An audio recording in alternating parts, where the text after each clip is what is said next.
ज्येष्ठ मास बड़ा मंगलवार, बस एक दीपक और एक लौ, सब संकट हरेंगे संकट मोचन, रातों रात चमक जाएगी किस्मत। ओम गण श्री महागणेशाय नमः। राधे राधे दोस्तों, कैसे हैं आप सब। दोस्तों, ज्येष्ठ माह चल रहा है।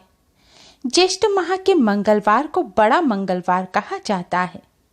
वैसे तो सभी मंगलवार के दिन बजरंगबली का पूजन किया जाता है, लेकिन ज्येष्ठ माह का मंगलवार बजरंगबली के पूजन के लिए सबसे ज्यादा खास माना जाता है। बड़े मंगलवार यानी कि ज्येष्ठ माह के मंगलवार के दिन बजरंगबली की पूजा करने से भक्त की सभी मनोकामनाएं पूर्ण होती हैं।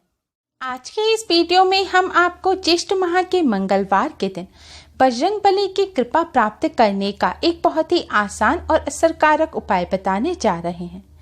इस उपाय को करने से संकट मोचन बजरंगबली अपने भक्तों के सभी संकटों को हर लेते हैं।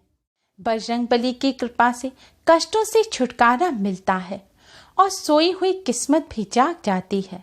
दुर्भाग्य सौभाग्य में बदल जाता है, कार्यों में आ रही रुकावट दूर हो जाती है और हर क्षेत्र में सफलता मिलती है।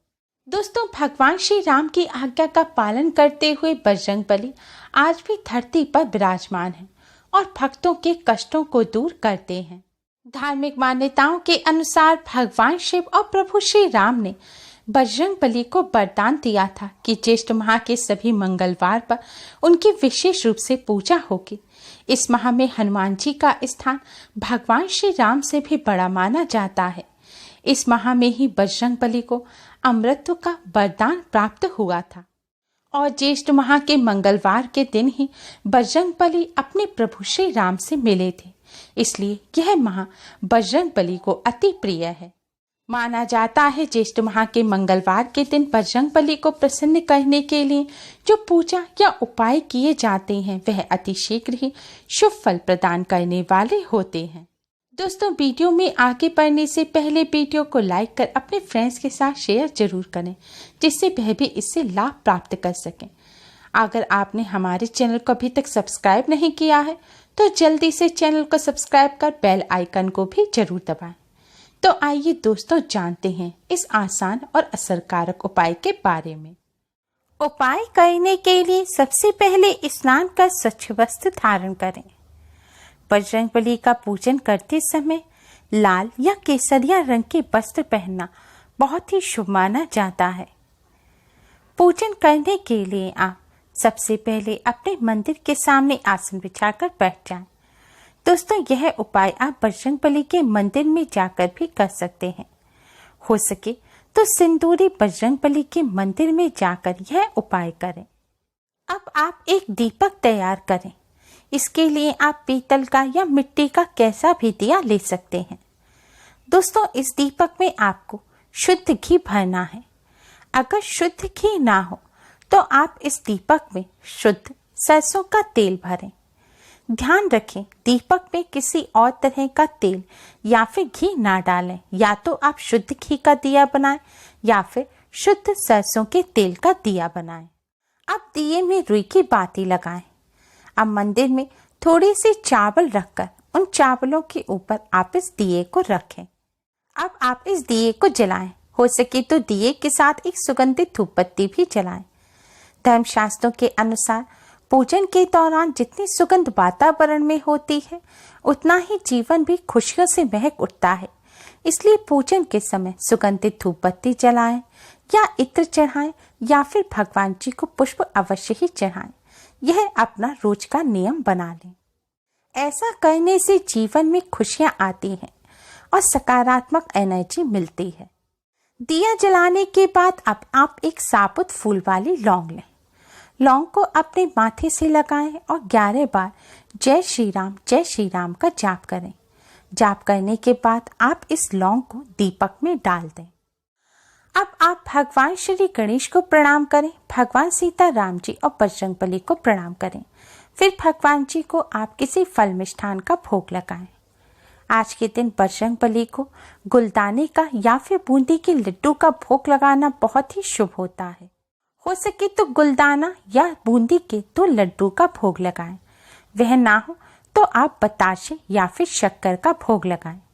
भोग के साथ आप एक तुलसी पत्र अवश्य ही रखें, क्योंकि बजरंगबली से पहले हम यह भोग भगवान श्री राम और माता सीता को लगा रहे हैं और भगवान श्री राम के भोग में तुलसी पत्र अवश्य ही रखा जाता है, तभी प्रभु श्री राम भोग को स्वीकार करते हैं। भोग लगाने के पश्चात अब आप जय सिया राम का 108 बार जाप करें। शास्त्रों के अनुसार जो व्यक्ति भगवान श्री राम के नाम का जाप करता है, बजरंगबली की कृपा सदैव उसके ऊपर बनी रहती है। इसलिए बजरंगबली को प्रसन्न करने के लिए बजरंगबली के पूजन से भी ज्यादा भगवान श्री राम का पूजन करना चाहिए, क्योंकि प्रभु श्री राम के भक्तों पर बजरंगबली की कृपा सदैव बनी रहती है। भगवान श्री राम का पूजन करने के पश्चात अब आप हनुमान चालीसा का एक बार उच्च स्वर में पाठ करें। भगवान श्री राम के नाम का जाप करने के पश्चात अब आप एक बार हनुमान चालीसा का पाठ अवश्य करें। हनुमान चालीसा का पाठ आपको उच्च स्वर में करना है।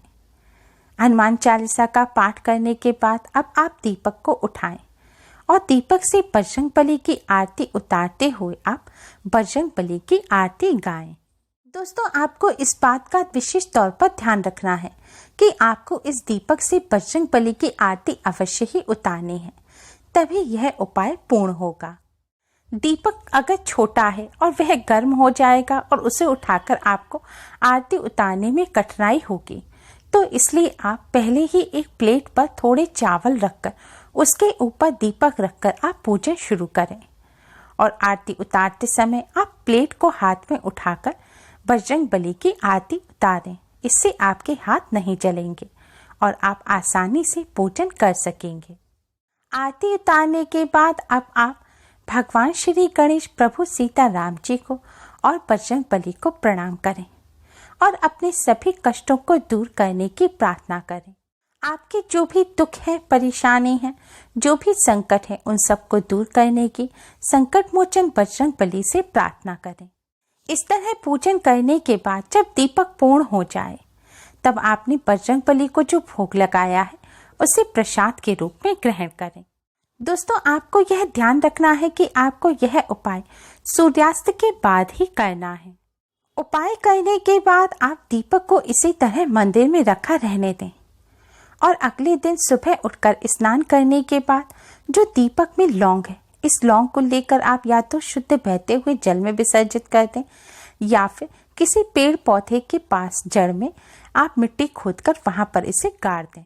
ध्यान रखें, कांटेदार पौधे जैसे कैक्टस है तो उसके पास आप इसे ना गाड़ें और किसी भी पौधे के पास आप इसे जमीन में गाड़ दें।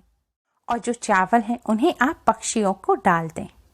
अगर आपने आटे का दीपक बनाया है, आटे के दीपक से पूजन किया है, तो आप आटे के दीपक को भी छोटा छोटा तोड़कर आप पक्षियों को डाल दें या फिर उसे भी शुद्ध बहते हुए जल में विसर्जित कर दें। दोस्तों, इस उपाय को करने से भगवान श्री राम के साथ ही बजरंगबली की भी असीम कृपा प्राप्त होती है। बजरंगबली अपने भक्तों के सभी कष्टों, सभी संकटों को दूर करते हैं। बजरंगबली की कृपा से रोग, दुख, दरिद्रता का नाश होता है। कार्यों में आ रही रुकावट दूर होती है और बिगड़े कार्य भी बनने लगते हैं। बजरंगबली की कृपा से दुर्भाग्य भी सौभाग्य में बदल जाता है और किस्मत साथ देने लगती है। दोस्तों, कई बार कई उपाय करते हैं और लेकिन उनसे लाभ नहीं होता, तो इनके पीछे कई छोटी छोटी वजह होती है। जैसे आप जब यह उपाय करें तो आपको इस दिन मीठ, अंडा, प्याज, लहसुन का सेवन नहीं करना चाहिए। इस दिन तामसिक भोजन ना करें और इस दिन ब्रह्मचर्य का पालन भी अवश्य करें। उपाय को पूर्ण श्रद्धा और विश्वास के साथ करें, तभी आपको इसके शुभ फल प्राप्त होंगे। यह उपाय आप सिर्फ अपने अच्छे के लिए करें, किसी के बुरे के लिए द्वेष भाव से इस उपाय को ना करें, वरना आपको इससे नुकसान होगा। महिलाएं यह उपाय कर सकती हैं, लेकिन पीरियड के दौरान इस उपाय को ना करें और उपाय को करते समय बजरंगबली का स्पर्श ना करें। आप मंदिर में यह उपाय कर रहे हैं तो आपको दीपक को विसर्जित करने या फिर लौंग को विसर्जित करने की जरूरत नहीं है। आप दीपक को मंदिर में ऐसे ही छोड़कर आ जाएं। अगर मंदिर में आपने यह उपाय किया है तो आपने बजरंगबली को जो भोग लगाया है उस भोग को ना उठाएं, यानी कि उसे प्रसाद के रूप में ग्रहण ना करें। यह भी ध्यान रखें, अगर आप यह उपाय सरसों के तेल से कर रहे हैं तो इस दीपक से आरती ना लें। आपको बजरंगबली की तो आरती उतारनी है, लेकिन खुद आरती नहीं लेनी। उपाय करते समय स्वच्छता का विशेष ध्यान रखें। स्वच्छ होकर ही इस उपाय को करें और उपाय करते समय आपका मुंह भी छूटा नहीं होना चाहिए। अगर तम्बाकू वगैरह आप खाते हैं तो कुल्ला करने के बाद ही आप इस उपाय को करें। उपाय करते समय इन सभी सावधानियों को बरतें और पूर्ण श्रद्धा के साथ यह उपाय करें। बजरंगबली की कृपा से इस उपाय को करने से लाभ अवश्य ही प्राप्त होगा। उम्मीद है आपको हमारी ये वीडियो पसंद आई होगी। प्लीज लाइक करें। हमारी इस वीडियो को अपने फ्रेंड्स और रिश्तेदारों में ज़्यादा से ज़्यादा शेयर करें, जिससे वह भी इसका लाभ उठा सकें।